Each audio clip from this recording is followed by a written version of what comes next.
여러분, 노인들이 많은 대학이 어디일까요? 노인들이 많은 대학이요.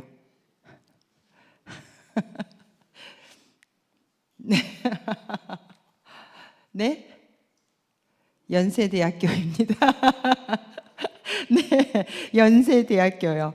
여러분, 요즘요 뜨는 드라마가 있어요. 그 새우가 뜨는 드라마가 있어요. 그 드라마가 무슨 드라마일까요? 새우가 뜬대요. 그 드라마에 대하 드라마. 네. 여러분, 김 있죠? 요즘 겨울철이라 김 많이 나잖아요. 김을 불에 구우면 안 되는 이유 혹시 아시나요? 김을 구우면 안 되는 이유. 당연히 아실 줄 알았는데요. 김이 죽은 깨, 김이 죽은 깨, 김을 불에 구우면 안 된대요. 김이 죽은 깨. 네. 좀 여러분들이 피곤한 시간에 나오셨기에 여러분에게 조금 웃음을 선물로 드리고 싶어서 네, 보았는데요. 오히려 더 썰렁한 것 같아요. 그죠? 네, 우리 옆 사람하고 인사합시다. 네, 잘 오셨습니다. 네, 잘 오셨습니다. 네, 잘 오셨습니다. 여러분, 우리 나오신 이 기도의 자리가 하나님의 역사가 시작되는 자리인 줄 믿으십니까? 아멘. 우리 하나님께서는요, 약속의 하나님이세요. 언약의 하나님이세요. 그리고 그 약속의 말씀을 믿음으로 믿고 기도하고 순종하며 나아갈 때에 그 약속대로 성취하시고 역사하시는 신비의 하나님이신 줄 믿으시길 바랍니다. 바라기는요, 그 하나님이 이 예배당에서만 하나님의 이 존재가 머문 것이 아니라 여러분의 삶의 자리에서 하나님이 얼마나 크고 위대하시고 놀라운 분이신지 그 하나님의 신비를 여러분의 삶의 자리에서 누리시고 또 그 하나님을 증거하는 삶 살아가시기를 주님 이름으로 축복합니다. 오늘 그 주인공이 등장하잖아요. 바로 누구입니까? 느헤미야이죠. 여러분, 우리 지난 몇 년간 코로나를 지나면서 많은 부분에 있어서 변화를 경험을 했습니다. 그 중에서도요, 예배가 무너진 분들이 많아요. 그렇게 노력을 하는데도요, 그 한 번 무너진 예배가 쉽사리 회복이 되지를 않아요. 그리고 기도의 자리를 잃어버린 분들이 계셔요. 제가 봉일전 장로교회에 부임했을 때만 해도 코로나 전이었거든요. 우리 금요철야가 얼마나 뜨거웠는지 몰라요. 기억나시죠? 이 자리가요, 이렇게 텅 빈 자리가 거의 없었어요. 저희 교구만 하더라도 목자들이 금요 기도회는요, 사모하며 많이 나오셨거든요. 목원들 데리고. 다시 그러한 부흥이 일어나기를 주님 이름으로 축복합니다. 그리고요, 또 더 이상 이 사역의 자리를 떠나버린 분들이 많으세요. 헌신하려고 하질 않아요. 아마 단순히 우리에게 신앙의 이 바운다리만 그런 것이 아니라 우리의 삶의 자리도 한번 돌아봐 보세요. 우리의 또 가정이 많이 무너져 있고요, 여기저기 깨어져 있어요. 또 하나님의 한때는 영광을 드러냈던 우리 한국 교회가 여기저기 무너져서 또 망가져서 세상 사람들의 수치와 또 모욕을 당하고 있는 일들이 얼마나 많이 일어나고 있습니까? 또 이 나라 이 민족은 어때요? 서로 갈라지고 싸우고 아파하면서 특히 이제 내년 총선을 앞두고요, 여기저기 무너져 버려 있습니다. 그런데 문제는요, 이 무너진 부분을 그대로 방치해 두고 있다는 점이에요. 오늘 본문의 이 예루살렘 상황과 우리 현실과 다를 바가 없이 똑같다는 것을 발견하게 되어집니다. 남북 분열 후에요, 북이스라엘은 아수르에게 멸망했죠. 남유다는 바벨론에게 멸망했어요. 그래서 남유다가 나중에 멸망하잖아요. 그래서 이 바벨론이 이스라엘 사람들을 다 잡아가고 그 예루살렘 성을 다 무너뜨립니다. 그리고 나서 이스라엘 백성들이 하나님의 그 약속대로 예레미야 선지자를 통해서 약속한 대로 70년 후에 다시 예루살렘으로 귀환했음에도 불구하고 무너진 성벽이 재건되지 않고 그런 회파된 채로 그대로 방치되어져 있더라는 것입니다. 여러분, 한번 생각해 보세요. 성벽은 어떤 기능을 합니까? 성벽의 기능이 뭐예요? 성 안의 사람들을 지키고 보호하는 것이죠. 그런데 그 성벽이 무너져 있어요. 그래서 그들은 계속해서 주변 나라들의 공격과 침입을 받으면서 그들에게 포로로 끌려갔을 뿐만 아니라 오늘 본문을 보니까 그들은 수치와 능욕을 당하는 일들이 계속해서 일어나고 있었다라고 하고 있습니다. 물론 그 당시 어려운 정치적인 상황도 있었고요, 그들의 사정도 있었고 여러 가지 문제들도 있었지만 중요한 것은요, 성벽이 무너졌는데도요, 누구도 그것을 다시 회복하고자 나서는 사람이 없었다라는 것입니다. 그런데 오늘 느헤미야가 그 사명을 가지고 일어납니다. 그 무너진 성벽을 보면서 가슴 아파하고 그 속에서 자신이 무엇을 해야 할지 하나님 앞에, 그 산더미 같은 문제 앞에서 느헤미야는 기도하기 시작합니다. 하나님께서요, 그 느헤미야를 도우셔서 무려 130년 동안 방치되어 있었던 예루살렘 성벽을 느헤미야를 중심으로 해서 불과 며칠 만에요, 52일 만에 재건하게 하시더라라는 겁니다. 저는 오늘 저와 여러분의 삶에 무너져 버렸는데 방치되어 있는 부분들이 무엇인가, 이것들을 돌아보고, 그리고 그것들이 하나님 앞에서 이 밤 우리가 믿음으로 느헤미야처럼 기도함으로 회복되어지는 시간이 되어지기를 주님 이름으로 축복합니다. 그러기 위해서는 우리가요, 오늘 느헤미야가 어떻게 그 성벽 재건의 역사를 시작하셨는지를 살펴보기를 원합니다. 그렇다면 오늘 말씀은 어떻게 시작하는가? 느헤미야는요, 그 당시에 페르시아의 공무원이었어요. 고급 공무원이요. 그런데 예루살렘을 다녀왔던 느헤미야의 동생 이 하나니로부터 예루살렘에 관한 소식을 듣는 것으로부터 오늘 느헤미야는 시작되고 있어요. 1장 2절에서 3절 말씀을 우리 같이 한번 읽어보겠습니다. 2절에서 3절입니다. 함께 읽겠습니다.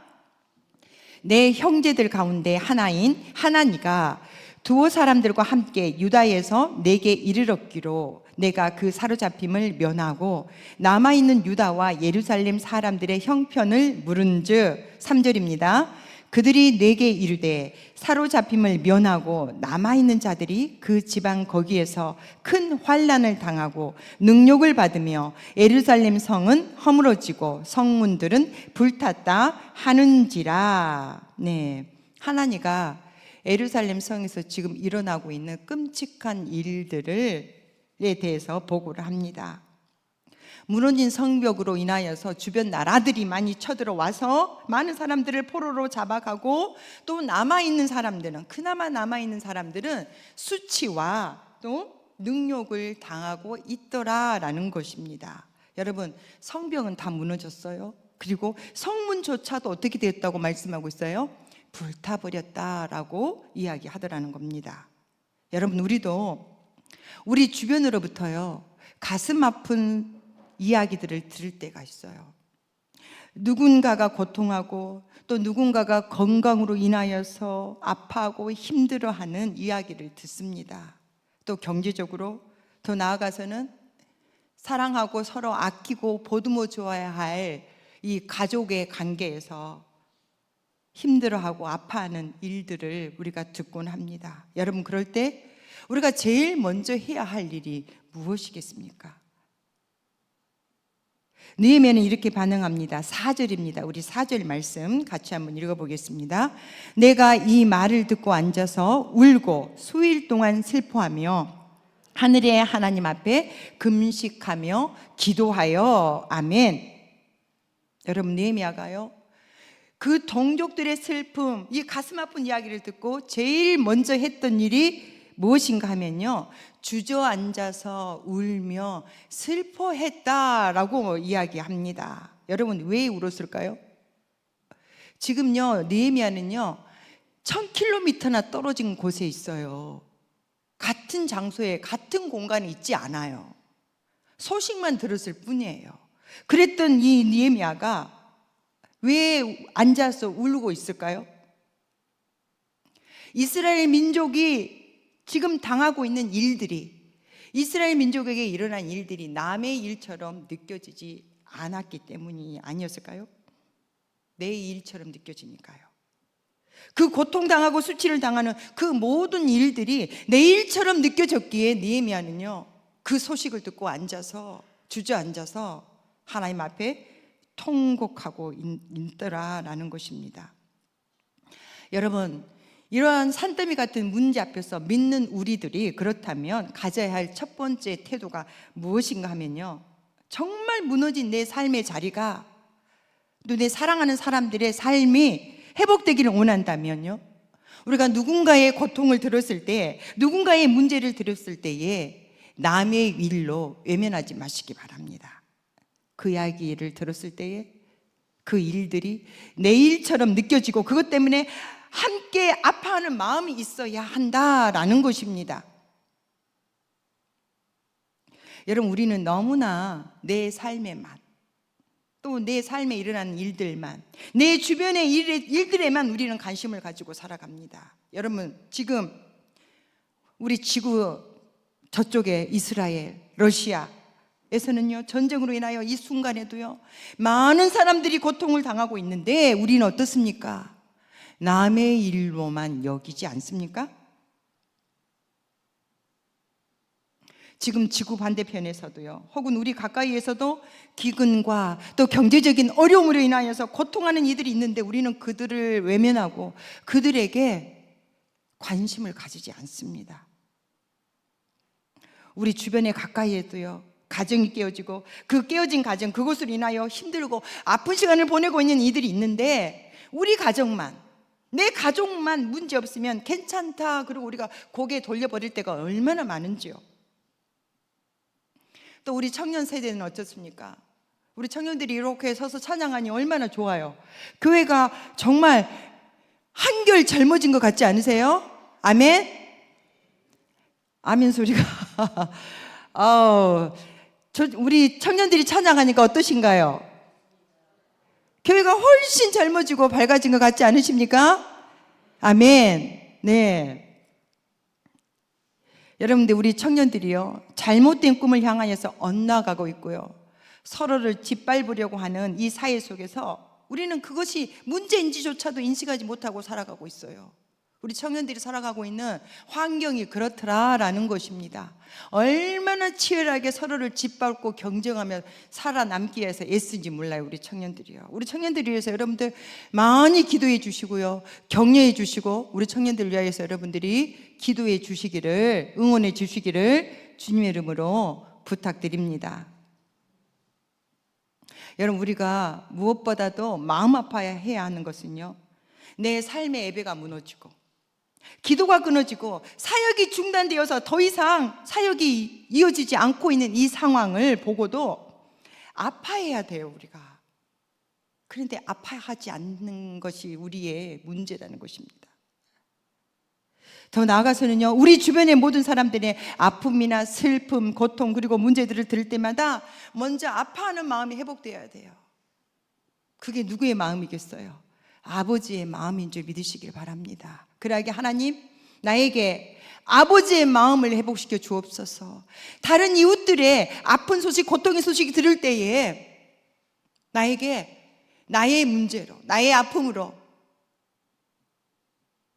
회복되어질 수 있도록, 우리 눈에 눈물이 회복되어질 수 있도록 우리가 먼저 기도해야 돼요. 왜요? 우리의 이 눈물이, 다른 사람의 아픔이 나의 아픔으로 우리가 회복되지 않으면 우리의 영혼은 고장 날 수밖에 없어요. 아파야 해요. 눈물이 나야 합니다. 오늘 느헤미야가 주저앉아 슬퍼하며 울었다는 것은요, 믿음의 사람이라면, 하나님을 아버지라고 부르는 하나님의 자녀라면요, 아버지의 마음이 우리 가운데 담겨져 있어야 하는 것 아닙니까? 이건 당연한 반응이에요. 느헤미야가 특별하니까, 느헤미야는 우리와 달라, 이게 아니에요. 우리 안에 우리가 진정한 그리스도인이라면 다른 사람의 아픔의 소식, 고통의 소식을 들었을 때 우리가 함께 아파하고 눈물을 흘리는 것은 당연한 반응이어야 된다는 것입니다. 그런데 우리는 언제부턴가요, 다른 사람 아픔에 슬픔을 느끼지 못하고 그 아픔에 공감하지 못하고요, 눈물이 말라버렸어요. 그래서 우리가 제일 먼저 회복해야 되고요, 우리가 무엇을 위해 기도해야 할까요? 하나님, 이 밤 저는 여러분이요, 이 하나님 아버지의 마음이 회복되어지기를 축복합니다. 그리고 여러분들이 하나님께 여러분의 필요들을 간구하기 전에 하나님, 함께 아파하는 마음을 회복시켜 주옵소서. 우리 안에 그 눈물이 회복되게 하여 주옵소서. 내 삶에 이웃들이 무너진 삶을 바라볼 때에 슬퍼하고 울 수 있는 그 마음을 나에게 회복시켜 주옵소서. 왜요? 그게 바로 우리 하늘 아버지의 마음이시기 때문에요. 이 기도가 우리에게 먼저 시작되어지기를 주님의 이름으로 축복합니다. 그리고 나서 느헤미야가 어떻게 반응합니까? 그가 그 소식을 듣고 주저앉아 슬퍼 운 다음에 4절 한번 다시 한번 읽어보겠습니다. 시작. 내가 이 말을 듣고 앉아서 울고 수일 동안 슬퍼하며 하늘의 하나님 앞에 금식하며 기도하여. 아멘. 두 번째로요, 그는 그 소식을 듣자마자 바로 계속하여 금식하며 기도하기 시작했다라고 기록하고 있어요. 여기서 기도하며 라는 동사는요, 히브리어 와우 계속 용법이에요. 와우 계속 용법이요. 이 용법은요, 그것을 듣자마자 계속적으로 했다라는 의미가 담겨 있어요. 그것을 듣자마자 바로 계속적으로 했다. 그러니까 느헤미야는 그 이야기를, 예루살렘의 성벽이 다 회파되었다는, 또 성문도 불탔다는 그 소식을 듣고, 또 이스라엘 그 땅에 남아있는 민족이 수치와 굴욕을 당하고 있다는 그 소식을 듣자마자 바로 기도하기 시작했다는 겁니다. 언제까지요? 계속해서 기도했던 것입니다. 여러분, 느헤미야가요, 할 수 있는 방법들이 많았을 거예요. 그는 페르시아의 나름 높은 관리였거든요. 그렇기 때문에 그가 할 수 있는 여러 가지 많은 일들이 있었을 거예요. 또 힘 있는 사람을 찾아가서 누군가에게 도움을 요청해 본다든가, 또 내가 내 힘으로 내 이 권력을 가지고 해결할 수 있는 일들이 무엇이 있을까라고 하면서 생각하면서 고민하면서 거기에 시간을 쓰는 일들이 당연하게 느껴질 수도 있지 않았을까요? 그런데 느헤미야는요, 그러지 않았다는 거예요. 근데 우리 보통 사람 어떻습니까? 산더미 같은 문제가 막 우리 앞에 휘몰아치면 어때요? 내 힘으로 먼저는 해보려고 막 용을 쓰잖아요. 그죠? 그리고 내 지혜로 하려고 하고요, 안 되면 누구나 도와줄 사람 없나 하고 주변에 사람을 찾아요. 그런데 느헤미야는 그렇게 하지 않았더라라는 것입니다.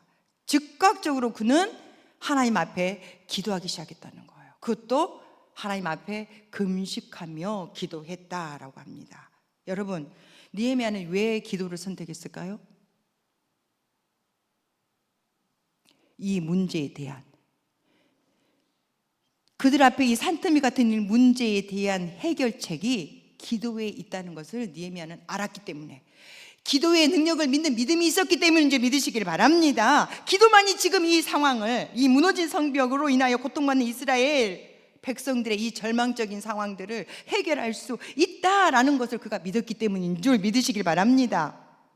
여러분, 그렇다면 정말 우리는 기도의 능력을 믿고 살아가고 있습니까? 여러분들 어떠세요?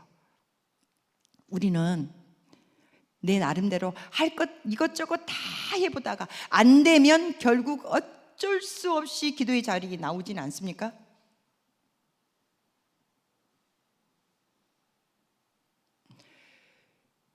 저는 시골에서 자라면서요, 이렇게 가뭄이 들잖아요. 그러면 고추밭이라든지 이런 데다가 이렇게 호수를 대가지고 물을 주더라고요.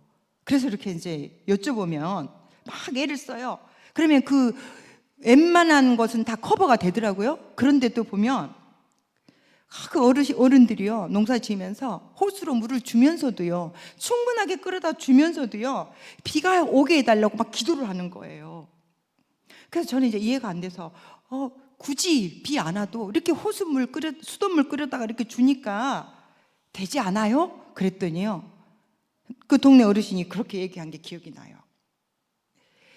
이 물로는 고추가 잘 익지를 않는단다. 그리고 그 벼 있잖아요, 벼이삭이 마지막에 잘 익으려면 비가 와야 된다고 해요. 아무리 물을 갖다 댄다고 해도요, 그 고추라든지 이 벼가 비가 오지 않으면 잘 익지 않는다라고 얘기했던 것이 기억이 납니다. 그렇기 때문에 하나님 비를 내려주세요. 호수로 물을 대면서도 기도한다라는 겁니다. 그때 들었던 이 생각이 나는 거예요. 아, 그렇구나. 인간의 힘과 지혜는 근본적인 문제까지는 해결할 수 없는구나. 정말 근본적인 문제를 해결하기 위해서는 하나님께서 비를 내리셔야 되는구나. 다시 말씀드리면 하나님께서 하나님의 은혜의 빗줄기가 내려져야 되는 거구나. 내 인생이, 우리 가정이, 이 땅에 우리 교회가 진짜 회복되려면 우리가 애쓴다고 되는 것이 아니라 우리가 기도함으로 하나님의 은혜의 비, 그 빗줄기가 우리의 인생 가운데, 우리의 가정 가운데, 우리의 교회 가운데 부어져야 근본적인 문제가 해결되는구나. 저는 그것을 깨닫게 되었습니다. 느헤미야는 그걸 알고 있었던 거예요. 정말 이 문제를 근본적으로 해결하기 위해서는 하나님의 도우심이 절대적으로 필요하다는 것, 하나님이 아니면 안 된다라는 것을 느헤미야는 알고 있었기 때문에 그 소식을 듣자마자 하늘 아버지께 기도하기 시작했다는 것입니다. 어떤 목사님이 그런 얘기 하셨던 게 생각이 납니다. 문제는 없다, 기도 제목만 있을 뿐이다. 문제가 없고 기도 제목만 있을 뿐이라는 거예요. 그러니까 우리 산더미 같은 문제들이 우리에게 몰아쳐올 때 우리는 그걸 가지고 다 하나님 앞에 기도의 제목으로 가지고 나아가는 저와 여러분 되어지기를 주님의 이름으로 축복합니다. 여러분, 느헤미야도요, 이 산더미와 같은 문제 앞에 섰어요. 그런데 그는 그것을 기도 제목으로 붙잡고 기도하기 시작했다라는 것입니다. 여러분, 우리에게 느헤미야와 같은 이 믿음이 회복되어야 되지 않겠습니까? 우리 각자의 한번 삶을 돌아보세요. 여러분에게 각자에게 개인적인 내 힘으로, 내 노력으로 어떻게 할 수 없는 기도의 제목들이 있지 않습니까? 문제들이 있지 않습니까? 그 문제 해결의 키는요, 하나님께 달려있는 줄 믿으시길 바랍니다. 그 믿음을 가지시고요, 오늘 느헤미야처럼 하나님 앞에 이 기도의 능력을 붙들고 기도할 수 있는 자가 되어지기를 원합니다. 더 나아가서는요, 느헤미야와 같이 무너진 부분을 보면서 아파하는 마음, 그리고 그가 기도의 자리를 지키면서 하나님 앞에 기도하기 시작할 때 하나님께서 역사하셨다는 사실이에요. 처음에는 느헤미야의 기도가 바뀐 것이요, 성벽을 하나님 재건하도록 도와달라 기도하거든요. 나중에는요, 우리가 다 읽지는 않았지만 11절에 한번 우리 봐볼까요? 11절입니다. 같이 한번 읽어보겠습니다. 느헤미야 1장 11절입니다. 주여 구하오니 귀를 기울이사 종의 기도와 주의 이름을 경외하기를 기뻐하는 종들의 기도를 들으시고 오늘 종이 형통하여 이 사람 앞에서 은혜를 입게 하옵소서 하였나니 그때 내가 왕의 술 관원이 되었느니라. 아멘. 느헤미야가 처음에는요, 하나님 이 성벽이 재건되도록 도와주십시오라고 기도하거든요. 그런데 느헤미야 기도하다 보니까 바뀐 거예요. 어떻게 바뀌어요? 오늘 종이 형통하여 이 사람 앞에 은혜를 입게 해달라는 거예요. 페르시아의 그 왕 앞에 은혜를 입게 해달라는 거예요. 그러면서 어떻게 하는 거예요? 느헤미야가요, 형통하게 되어져요. 뭐가 돼버립니까? 술관원이 돼버린 거예요. 이 술관원은요, 옛날에는요, 이 왕을 독살하려고 하는 사람들이 많았잖아요. 그래서 이 왕이 음식 먹기 전에, 술 마시기 전에 항상 이 술관원이 먼저 맛을 보는 거죠. 지금으로 하면요, 대통령 경호실장이에요. 비서실장이라고요. 하나님께서 그렇게 높이시는 거예요. 그러면서 그 왕을 통하여서 어떻게 됩니까? 이 성벽을 재건할 수 있는 모든 재원을 지원받게 되어지더라라는 것입니다. 그러면서 하나님께서는 이를 놀라운 하나님의 방법으로 하나님께서는 성벽을 52일 만에 느헤미야를 선두로 하여 재건하게 하셨다는 것입니다. 바라건 이 밤 우리가 느헤미야와 같이 하나님, 우리에게 느헤미야와 같은 눈물을 회복하여 주시고 다른 사람의 아픔이 나의 아픔이 되어져서 기도할 때에 하나님께서는 우리를 통하여 놀라운 능력의 역사를 이루실 줄 믿습니다. 그 은혜를 하나님 우리에게 주옵소서. 우리 하나님 앞에 기도하는 이 믿음의 기도, 느헤미야와 같이 하나님 앞에 믿음으로 기도하는 능력의 기도의 사람들 되어지기를 주님의 이름으로 축복합니다. 기도하겠습니다.